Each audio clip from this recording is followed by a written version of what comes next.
Well, good day and welcome, and thank you very much for joining me. This is Tang's Movie Review. I am so excited to be back for another season, another year, to be able to give you my thoughts and my view, the vibes of these movies that are coming out this year. And I want to thank you all for being a part of this, subscribing to the channel, and just checking out my point of view. But that's why you're here, so that I can tell you whether or not you should keep your money and save it for a different movie, or if you just want to just check this out and have a good time. So that's what this vibe is all about. Is it a good vibe or not? So here we are. The first movie that I set out to see in 2024 is Argylle. Now, Matthew Vaughn is the director of this. He's the creator of this film, and I do love most of his films. I love Kick-Ass. I love The Kingsman. The first act, we'll say, is very much that Matthew Vaughn kind of feel. And it has all that action in it. And it has that style that he's known for. It's just kind of got this, I don't know, color palette along with the music. And things flow in that beat. And I think that's what's so exciting about the good Matthew Vaughn movies, you know? Let me pause there for a second, because I didn't even tell you what the premise is. And there's really not much for me to say, because if I tell you too much, it's very spoiler-ish. And I'll tell you why in a second. You see, you have the spy thriller movie where there is a writer who she likes to write about spy novels, and she's writing about a particular spy who, in real life, these events are actually being played out of sorts. And so the spy agencies are very interested in who she is, and so are the enemies. I didn't know exactly what was happening before I saw the film. I thought that I had two questions. One, was she writing this and then the events were happening, or were the events happening and they were coincidentally the same as the book? That gets answered, but I can't tell you how or why, because it is very spoilery. It's part of the click for the film, and so I just have to stick with that. That's the premise of the movie. And so, back to what I was saying. The beginning of this film is very much a Matthew Vaughn style film, and I was really digging it, and I was really enjoying my time. But then it goes into a certain different kind of phase. And then by the end, it even changes into an even different kind of phase. So this movie was losing focus on what it was trying to achieve. It lost its focus on its rhythm, and it lost its focus on its type of film. So whereas I'll just say the first half is Matthew Vaughn, his style, but then it moves into kind of what we would say is kind of a mystery thriller. And then in the third act, it goes really hard into an Austin Powers film.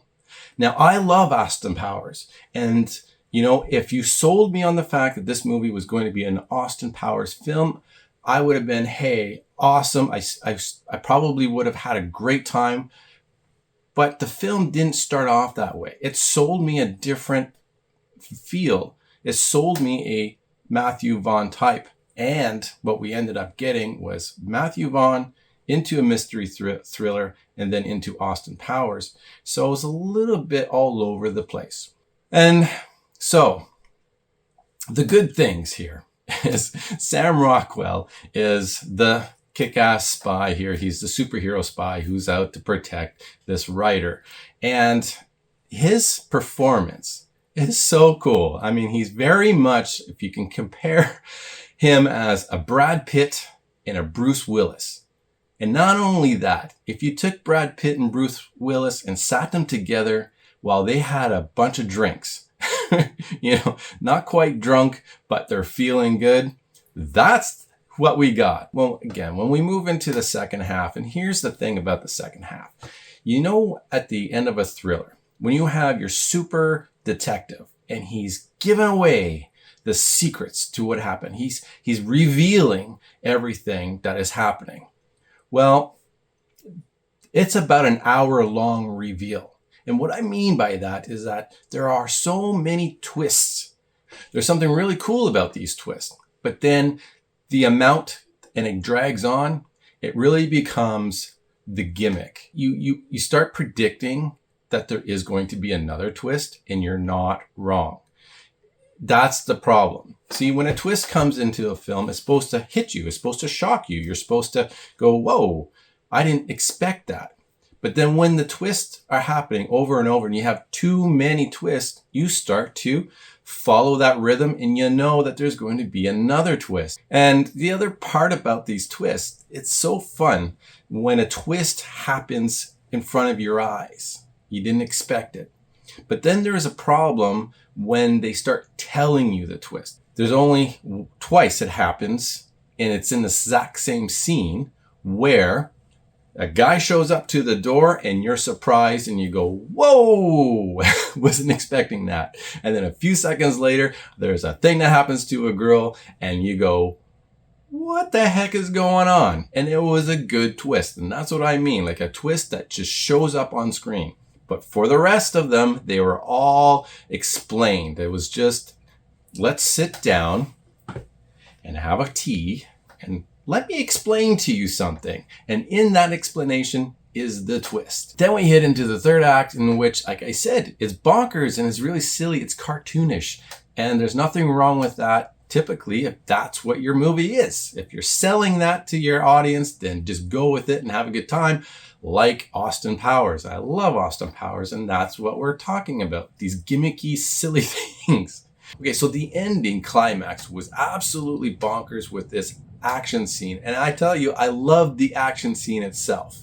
It was really cool. It was really fun. And it had those elements of Matthew Vaughn's style in there with the music and the beats and the cool angles, and everything is going round and around and you're just having a good time.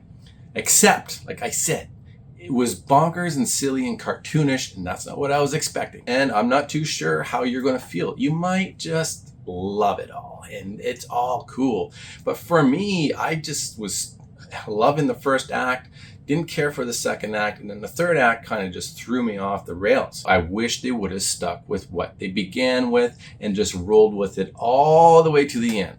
So here's my final verdict. In my previous season, my first year of doing this, I had a bunch of graphics set up with all kinds of different feels to it. I had a lot of different graphics explaining, did I think it was awesome? Did I think it was worth your money? Did I think that it was meh? Was it a piece of crap? And people like the piece of crap part. But anyway, I changed things up a little bit this year, and I'm just going for a straightforward vibe here. I mean, is this a positive vibe? Is it a negative one? Or is it somewhere in between? Is it meh, kind of flatlining here? Where are we with this? Well, this movie, for me, is out of tune. Out of tune is the way I'm going to put it, because each note was good in their own right. They're just playing three different kinds of music at the same time. When you're listening to the radio and they play like some music that are in the same kind of genre sequence, and then they slowly move into something else, and then they play that for a while, then they, 2-3 songs into that, then they change the flavor and they do something else, and they do that for a while. That's actually how a good DJ works. A good DJ will give you the right flow for a little while, and then if he's going to change it, he's going to change it. And here, basically, you don't have enough time to adjust. This presents itself as Matthew Vaughn rock band kind of, but then they throw in a little bit of,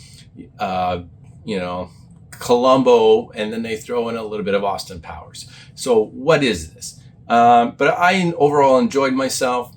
I'm going to go with a positive vibe, but just above this, just above here, because they really had me going. I was really up there, and then I kind of went, wah. So there we go. That's my review, and I hope you like it. In fact, I hope you like my hat. I have a bunch of new hats, and I might just try them on the channel every single time. I might wear a brand new hat, or I might just take it off. I don't know. Stick with this. Stick with the long hair. I don't know. You can see my eyes. But until then, until next time, I want you to enjoy life. That's the most important thing. Enjoy film if you're into it, and that's why you're here. And until next time, take care, and I wish you well. you.